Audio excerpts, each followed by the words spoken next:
নমস্কার বন্ধুরা, আপনারা দেখছেন কুকিং হাউস অফ অনিমা। আমি এখানে ছোলা দিয়ে সবজির রেসিপি নিয়ে তোমাদের সামনে চলে আসলাম। তার জন্য আমি প্রায় 11 রকম সবজি নিয়েছি। এখানে একটু লাউ ছিল, লাউ নিয়েছি, সজনে ডাঁটা, বেগুন, পেঁপে, পটল, মিষ্টি কুমড়ো, আর এখানে ভেজানো ছোলা নিয়েছি, আর এখানে নিয়েছি আলু, গাজর, থোড়, ইঁচড়, এগুলো আমি নিয়ে নিয়েছি। আর এখানে টমেটো আর কাঁচা লঙ্কা রয়েছে। এবার সবার প্রথমে দেখতেই পাচ্ছ কত বড় কড়াই নিয়েছি, এতগুলো সবজি তো সিদ্ধ ধরতে লাগবে। প্রথমে আমি এখানে একটু সাদা তেল দিয়ে দিলাম।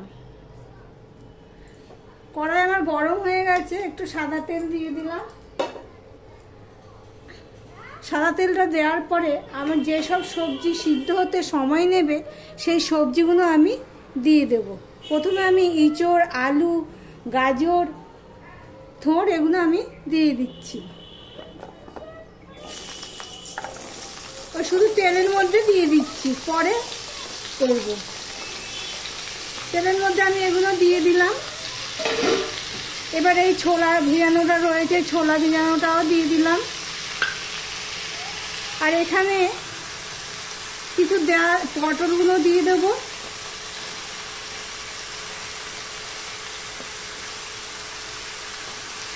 আর এখানে পেঁপেগুলো দিয়ে দেব।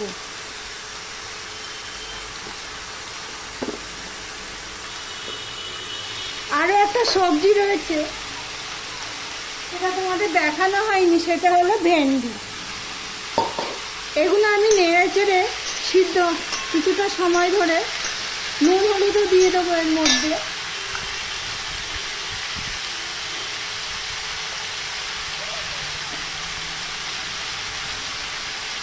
অল্প নুন দিয়ে দিলাম আর অল্প হলুদ দিয়ে দিলাম।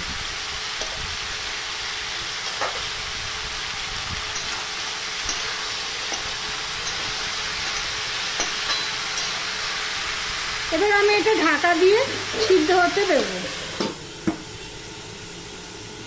আমি 5 মিনিট পর চলে আসলাম।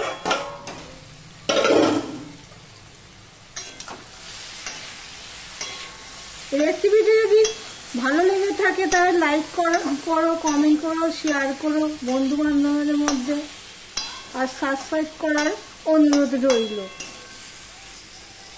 এখানে 12 রকমের সবজি রয়েছে আর ছোলা রয়েছে। আলু আমার সিদ্ধ হয়ে গেছে। এবার এই সবজিগুলো আমি দিয়ে দিচ্ছি। মিষ্টি কুমড়ো, লাউ, সজনে ডাঁটা, বেগুন, ভেন্ডি সব আমি দিয়ে দিলাম।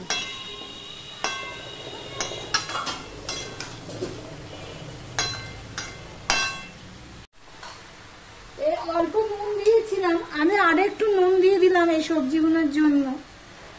আর একটুখানি হলুদ দিয়ে দিলাম। সামান্য একটু লঙ্কার গুঁড়ো দিয়ে দিলাম।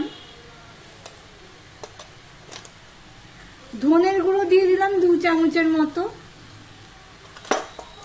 আর জিরের গুঁড়ো দিয়ে দিলাম 1 চামচের মতো।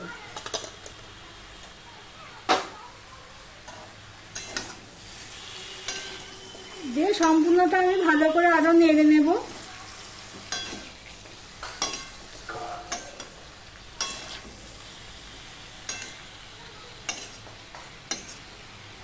তরকারিটা আমি পরে ফোড়ন দেবো, তার মধ্যে আরো কিছু জিনিস দেব।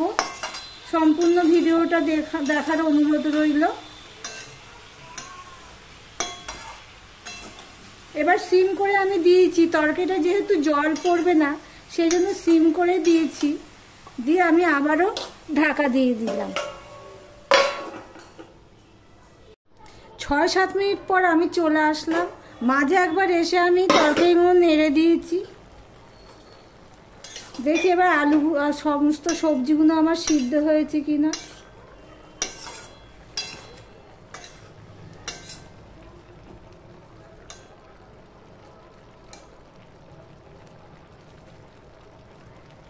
ইঁচড়টা সিদ্ধ হয়েছে নাকি দেখি।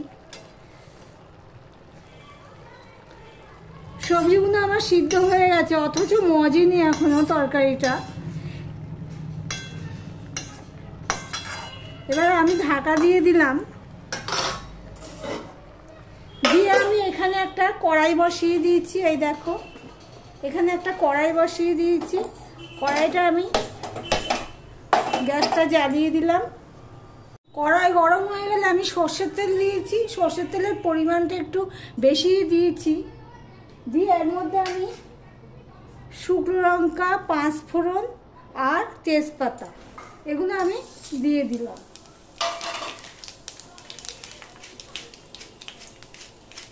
তার সাথে আমি এই জিরেগুলো দিয়ে দিলাম। একটু হলুদ দিয়ে দেবো, কেননা আদা দিলে তেল ছেটাবে, সেই জন্য একটু হলুদ দিয়ে দিলাম। দিয়ে আমি আদার পরিমাণটা একটু বেশি নিয়েছি, 4 চামচের মতো আদা নিয়েছি এই চামচে। এই আদাটুকু আমি দিয়ে দিলাম।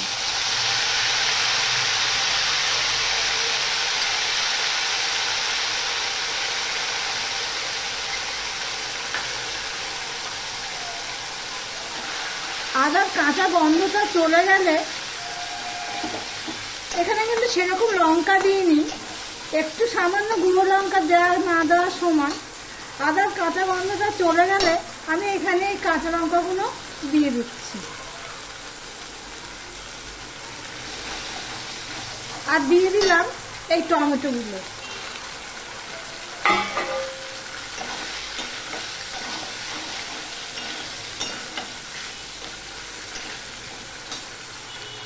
দিয়ে আমি এবার ঢাকা দিয়ে দিলাম, এটা আমার হয়ে যাক। টমেটোটা নরম হয়ে গেছে, এবার আমি গ্যাসটা অফ করে দেব। দিয়ে এই কড়াইতে যে সবজিগুলো ফুটছে, এবার এই সবজিগুলোর মধ্যে আমি এটা ঢেলে দেব।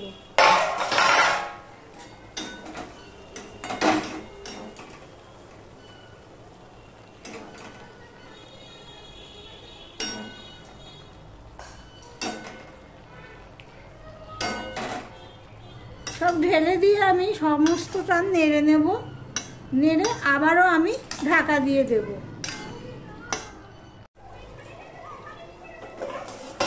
সমস্ত ফোড়নটা দিয়ে আমি সমস্ত সবজির সাথে নেড়ে চেড়ে দিয়েছি। আর ওই কড়াই ধুয়ে একটু জলও দিয়ে দিয়েছি।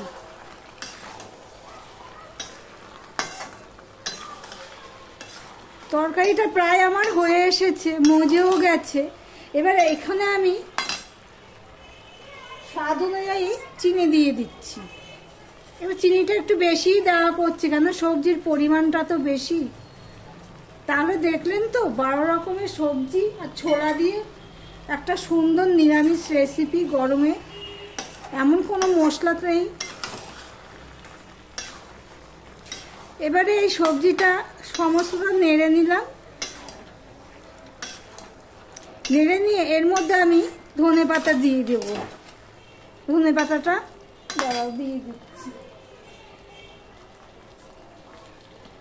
এই অল্প ধনেপাতা দিয়ে দিলাম।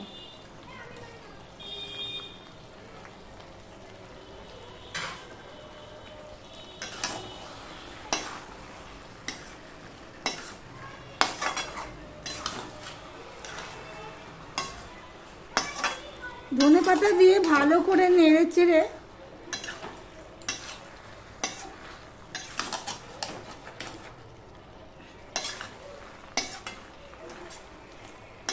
আবারও ঢাকা দিয়ে দিলাম।